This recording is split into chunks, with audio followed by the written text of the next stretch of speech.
نستعين اهدنا الصراط المستقيم صراط الذين أنعمت عليهم غير المغضوب عليهم ولا الضالين.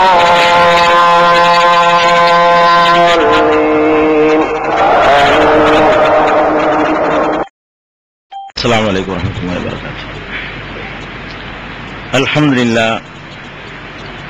لله نحمده ونستعينه ونستغفره ونؤمن به ونتوكل عليه ونعوذ بالله من شرور أنفسنا ومن سيئات أعمالنا من يهده الله فلا مضل له ومن يضلله فلا هادي له وأشهد أن لا إله إلا الله وحده لا شريك له وأشهد أن محمدا عبده ورسوله أما بعد. கண்ணியத்திற்குரிய எல்லாம் வல்ல அல்லாஹ் ஜல்ல ஷானஹு தஆலாவின் நல்லடியார்களே, அல்லாஹுடைய பேரருளால் அவன் நம் மீது சுமத்தி இருக்கின்ற ஒரு கடமையை நிறைவேற்றுவதற்காக நாம் எல்லாம் இங்கே பெரும் திரளாக குழுமி இருக்கிறோம். இந்த நேரத்திலே உலகத்திலே வாழுகின்ற முஸ்லிம் சமுதாயம் பெரும் அச்சுறுத்தலுக்கும் பல்வேறு விதமான விமர்சனங்களுக்கும் உள்ளாகிக் கொண்டிருக்கக்கூடிய இந்த நேரத்தில் முஸ்லிம்களாகிய நாம் எத்தகைய நிலையை மேற்கொள்ள வேண்டும், நம்முடைய கொள்கைகள், நம்முடைய பிரச்சாரங்கள், நம்முடைய செயல்பாடுகள் இந்த நேரத்தில் எப்படி அமைந்திருக்க வேண்டும் என்பதை அலசி ஆய்வு செய்து ஒரு முடிவெடுக்க வேண்டிய நிலையிலே நாம் எல்லாம் இருக்கிறோம். இன்றைக்கு முஸ்லிம்கள் இஸ்லாத்தை அடிப்படையாக கொண்டு ஆட்சி புரியக்கூடிய நாடுகளிலே ஆப்கானிஸ்தானுடைய மக்கள் முதலிடத்திலே நிற்கிறார்கள். அவர்கள் இஸ்லாமிய வரம்புகளை தாண்டி ஒரு காரியமும் செய்யக்கூடாது என்பதை தங்களுடைய கொள்கையாக கொண்டு செயல்பட்டு வரக்கூடிய மக்கள். அந்த மக்களை உலகத்தில் உள்ளவர்களுக்கெல்லாம் இன்றைக்கு பைத்தியம் பிடித்து விட்டது என்றால் நாம் சொல்ல வேண்டியிருக்கிறது. உலக நாடுகள் அத்தனை பேருடைய ஒத்துழைப்போடும் அவர்களை தாக்கி அழித்து விடலாம் என்பதற்காக இன்றைக்கு அமெரிக்கா ஒரு போர் முஸ்தீபு செய்து கொண்டிருக்கக்கூடிய நேரத்தில் முஸ்லிம்களாகிய நாம் இதை எப்படி எதிர்கொள்ள வேண்டும், இதை எப்படி எடுத்துக்கொள்ள வேண்டும் என்பதை அலசி ஆய்வதற்காக வேண்டிதான் இந்த இஸ்லாமிய பார்வையில ஆணவத்தினுடைய நிலை என்ன என்பதை குறித்து என்னை பேச சொல்லியிருக்கிறார்கள். முதலில் ஒரு விஷயத்தை நீங்கள் விளங்கிக் கொள்ள வேண்டும். முஸ்லிம்களாகிய நாம் எந்த ஒரு முடிவு எடுப்பதாக இருந்தாலும் அதனால் இந்த உலகத்திலே ஏற்படுகிற விளைவு என்ன என்று நாம் பார்க்கவே கூடாது. அல்லாஹ்வும் அல்லாஹ்வுடைய தூதர் முஹம்மது ஸல்லல்லாஹு அலைஹி வஸல்லம் அவர்களும் நமக்கு எந்த வழிமுறையை காட்டியிருக்கிறார்களோ அந்த வழிமுறையிலே உறுதியாக நிற்க வேண்டும். அந்த வழிமுறையை தாண்டி ஒரு முடிவு எடுக்கக்கூடாது என்பதை முதலில் நீங்கள் உங்கள் இதயத்தில் ஆழமாக பதிய வைத்துக் கொள்ள வேண்டும். இந்த சம்பவத்தினுடைய பின்னணி என்ன, ஆரம்பம் என்னவென்று சொன்னால் உங்களுக்கு எல்லாம் தெரிந்தது. ஒரு விமானம் போய் ஒரு கட்டிடத்திலே மோதுகிறது, மறுபடியும் இன்னொரு விமானம் மோதுகிறது, அந்த கட்டிடம் தூள் தூளாக நொறுங்குகிறது. அமெரிக்காவுடைய ராணுவ தலைமையகமாக இருந்து உலகத்திற்கெல்லாம் சட்டாம்பிள்ளையாக இருந்து கொண்டிருந்த அந்த பெண்டகனிலும் கூட ஒரு தாக்குதல் நடக்கிறது.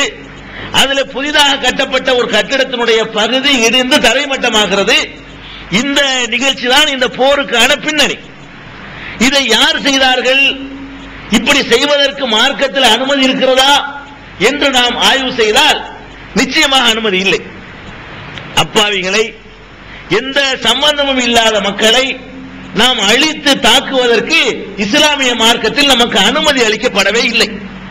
போர்க்களத்தில் கூட பெண்களை கொல்லக்கூடாது என்கிறார்கள் நபிகள் நாயகம் ஸல்லல்லாஹு அலைஹி வஸல்லம் அவர்கள். ஏனென்றால் போர்க்களத்தில் பெண்கள் அன்னைக்கு போருக்கு வரமாட்டாங்க. போர்ல காயமடைந்தவர்களுக்கு உதவி செய்வதற்காக களத்துக்கு வருவாங்க. நீங்க அவர்களை தாக்கக்கூடாது, சிறுவர்களை தாக்கிடக்கூடாது, மத குருமார்களை தாக்கிடக்கூடாது, என்றெல்லாம் நபிகள் நாயகம் ஸல்லல்லாஹு அலைஹி வஸல்லம் அவர்கள் போர்க்களத்தில் கூட சில நெறிமுறைகளை நமக்கு கற்றுத் தந்திருக்கிறார்கள். அந்த உலக வர்த்தக மையத்திலே சில அப்பாவி மக்கள் தான் இருந்தார்கள். அவர்களுக்கும் இந்த உலகத்தில் நடக்கிற அக்கிரமங்களுக்கு எந்த தொடர்பும் கிடையாது. கடத்தப்பட்ட விமானங்களிலே இருந்தவர்களும் அப்பாவிகள் தான். அவர்களுக்கும் இந்த எந்த தீமைக்கு இவர்கள் பதிலடி கொடுப்பதற்காக சென்றார்களோ அதற்கும் எந்த சம்பந்தமும் இல்லை, அப்பாவிகள் தான். அப்ப இஸ்லாமிய பார்வையில் நம்முடைய எந்த ஒரு நடவடிக்கையாக இருந்தாலும், அது யார் செய்த நடவடிக்கையாக இருந்தாலும், நம்முடைய பார்வை என்ன எப்படி இருக்க வேண்டும் என்றால், அல்லாஹ் இதை பற்றி என்ன சொல்லி இருக்கிறான், அல்லாஹ்வுடைய தூதர் என்ன சொல்லி இருக்கிறார்கள்.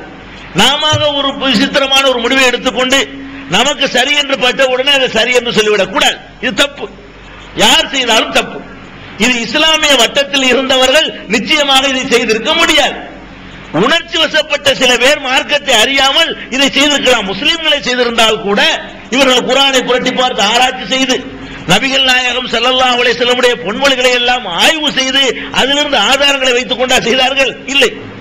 அவர்கள் தங்களுடைய பாதிப்புகளுக்கு பதிலடி கொடுக்க வேண்டும் என்று நினைத்தார்கள்.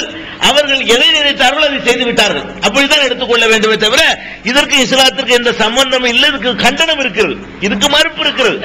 இதுல யாருமே இரண்டாவது கருத்து கொள்ளல. உலகத்தில் உள்ள எல்லா முஸ்லீம் நாடுகளும், முஸ்லீம் தலைவர்களும், முஸ்லீம் அறிஞர்களும் இது இஸ்லாமிய அடிப்படைக்கு தவறானது எச்சரிக்கை கண்டித்து விட்டார்கள். இப்ப இதுல என்ன கவனிக்க வேண்டும்? இந்த அப்பாவிகள் தாக்கின உடனே, அப்பாவிகள் கொல்லப்பட்ட உடனே அதிகபட்சமா 500 இருந்து 600 பேருக்குள்ள கொல்லப்பட்டிருக்கிறார்கள். நம்ம நாட்டு பத்திரிகைக்காரர்கள் 50,000 1 லட்சம் சொல்லி பேப்பர்ல என்ன செய்யறான், 50க்கு 50,000க்கு அவனுக்கு வித்தியாசம் தெரியல. அவன் பாட்டுக்கு சைபர்களை சேர்த்துக்கிட்டே இருக்கிறான். அதிகபட்சமாக 200 பாடி எடுத்திருக்கிறாங்க. இதுக்கு மேல பாடி எடுக்கப்படவே இல்லை, உடல் எடுக்கப்படவே இல்லை. மிஞ்சி மிஞ்சி கருகி போனா அது ஒரு 100-200 இருக்கும். அப்ப அந்த ஒரு 500 பேர் இல்ல ஒருத்தன் கொல்லப்பட்டாலும் பாவம் தான், அது தனி விஷயம்.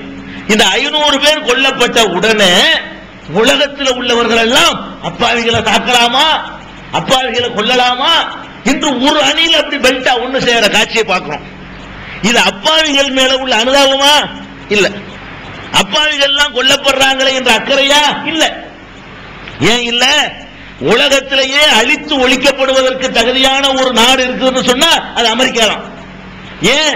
அப்பாவிகளை கொள்வதில் அந்த நாட்டோடு உலகத்தில் எந்த நாடும் போட்டி போட முடியாது. ஜப்பான்ல ஹிரோஷிமாவுல குண்டு போட்டான, நாகசாகில குண்டு போட்டான, உலகத்திலே முதலாக அணுகுண்டு வீசினான அது அமெரிக்காக்காரன். யார் மேல வீசினா? சோல்ஜர்கள் மேலையா? இல்ல, அப்பாவி மக்கள் மேல வீசினா. அதனுடைய பாதிப்பு இன்றைக்கு வரைக்கும் ஊனமுற்றவர்களா, கண் இல்லாதவர்களா, காது இல்லாதவர்களாக குழந்தை பிறந்து கொண்டிருக்கிற ஜப்பான் அந்த பகுதியை பூரா அவன் போட்டனுடைய விளைவை லட்சக்கணக்கான மக்களை ஒரே நாள்ல கொன்று குவித்த கொடூர மனம் படைத்தவன் இந்த அமெரிக்காக்காரன். இந்த அயோக்கியத்தனத்தை உலக நாடுகள்லாம் கண்டிக்குதா? இல்ல. வலிமை உள்ளவனுக்கு ஏதாவது ஏற்பட்டதுக்காக வேண்டி அவன் உதவி பெறுவதற்காக வேண்டி ஓடி ஓடி கண்டிக்கிறான்.